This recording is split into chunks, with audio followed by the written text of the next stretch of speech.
A lot of people feeling inflationary pain. They're feeling pain about the economy. Yeah. Georgia's now a swing state. I agree. I agree wholeheartedly. And I just wish Democrats and Biden had a better messaging on why Trump's proposed policies will in no way help. And just the fact that he was a president in a different year when we didn't have inflation is not credibility to the fact that he's going to bring it back there. I think it's so crazy people think that Trump is going to get in office and then McDonald's prices are going to go down to where they were in 2016.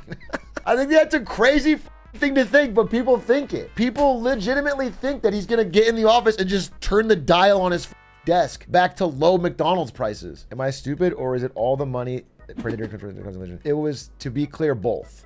I'm not being Mr. Centrist here. We've printed an absurd amount of money in both administrations. But yes, I mean, the money supply drastically increased under Trump. And then I would hope it would go less during Biden, but it didn't really. They kept printing. That is a big part of it.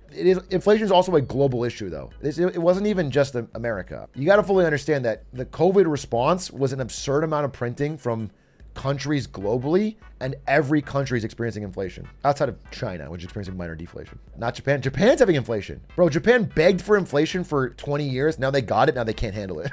Japan's in trouble. Bro, the yen bounced off 160 again today. They can't defend it. They keep trying to do these surprise purchases of yen with their reserves that the Japanese bank has to try and scare speculators off of betting against the yen.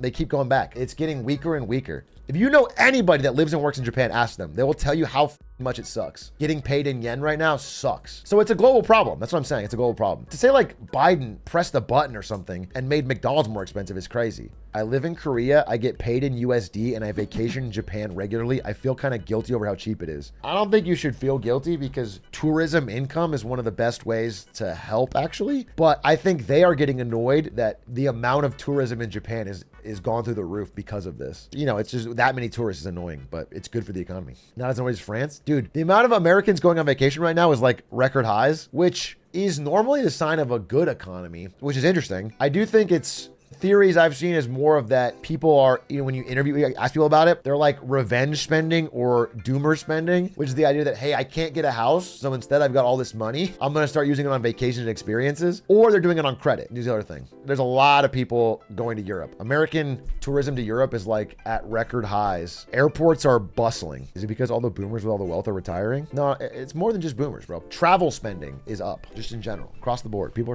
are traveling, but part of it's credit, part of it's revenge spending. And in general, you know, we haven't had a increase in or a rapid increase in joblessness in America. There is like a sort of a white collar, you could call it, job recession right now, where people are under the hood finding they can't get good, sustainable career work, but people have jobs. Do you have any opinions on economic history? I call it economic herstory. So sorry, you sexist pig. For example, how much do we know and how certain are we of historical economies? How much of economic theory is just theory?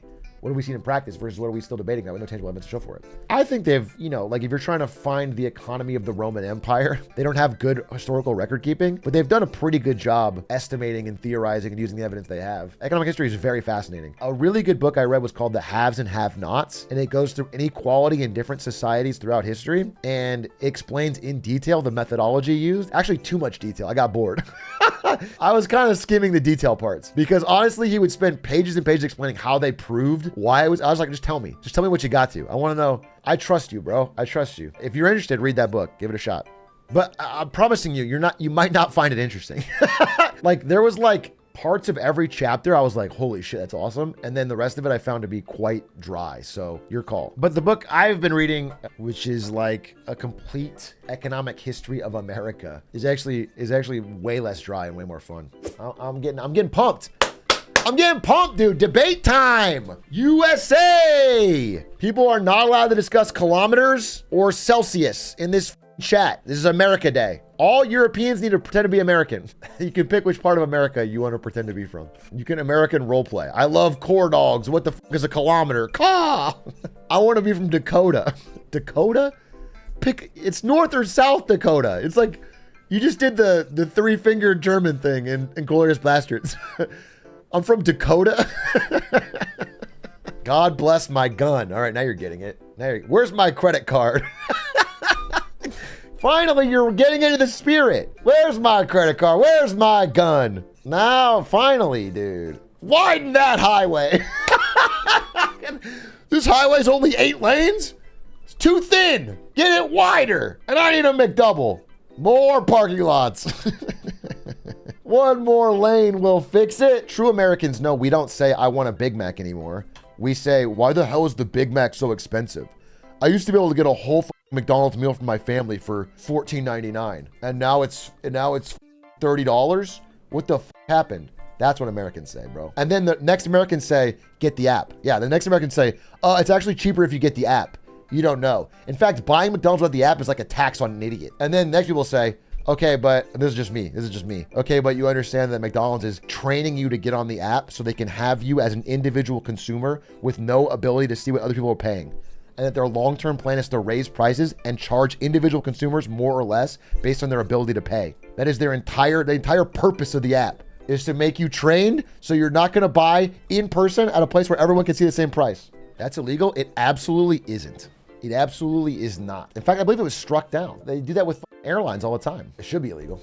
Wait, low-key, I feel like it's good because they'd scale it so much, rich people pay more. That's what I thought too. But actually, in fact, it is the opposite. It's actually the opposite because rich people have more options. For example, Staples did this where they had discounts through the website, and it was in rich neighborhoods, all of the Staples supplies were cheaper because they had more places to go. But in areas where it was only one place to go, they actually rose the price. In practice, places where you have fewer options charge you more if they can hide the price. If they can find a way to localize the price just to you or just to your location, they will charge as much as possible, and they charge less in rich neighborhoods than to rich people. It's shockingly different than you think. Yeah, I thought it'd be like, okay, well, at least it means like rich people pay more, poor people pay less, but it's not. I know for a fact that Uber is overcharging me on Uber Eats. I know for a fact, dude. I know that like algorithmically, I have never declined because of price. So I know that they are maximizing the price for me. But I know that if you're a user who is constantly like checking the price and declining and backing out of the order, they will show you a lower price. But I'm never declining. And so I know for a fact they just keep creeping it up for me. I know it. It's gotten ridiculous now. Now I am finding alternatives. My algo is terrible for Uber Eats. He's a streamer, double it. Sorry, somebody in chat said, you're just talking about personal anecdotes, and I wanted to say that you're a fucking idiot. So I'm just gonna bring up one of the many articles I have for this thing I've been working on, which is about all the technology and strategies for pricing, and then how many companies are doing this, including Uber Eats, okay? To raise their prices based on your ability and willingness to pay. All right, so just shut the fuck up. I never, ever just make something up, bro. I've at least read it somewhere from some source. It's so annoying. I get, people are just so stupid in YouTube. They're just like, oh yeah, it's so annoying to me. I literally read this stuff every single day of my entire life. I wake up and I read it every day. And again, not all of it is eventually proven true, eventually something, but it's just so, people act like it's out of nowhere. Highlight them so we can send death threats. Let's not do that. Let's calm down. Let's relax. Let's ease up, bro. Let's relax. H-Rock, I'll be president someday. This chat will go down in history. All right, put this in the clip. Put this in the clip, dude. Incoming caller is going to be president. On 6/17/2024, you said, Atrioc, I like to shoot up heroin. Ka-chow. Based. He's got my vote. He got the drug addict vote and the Cars fan vote.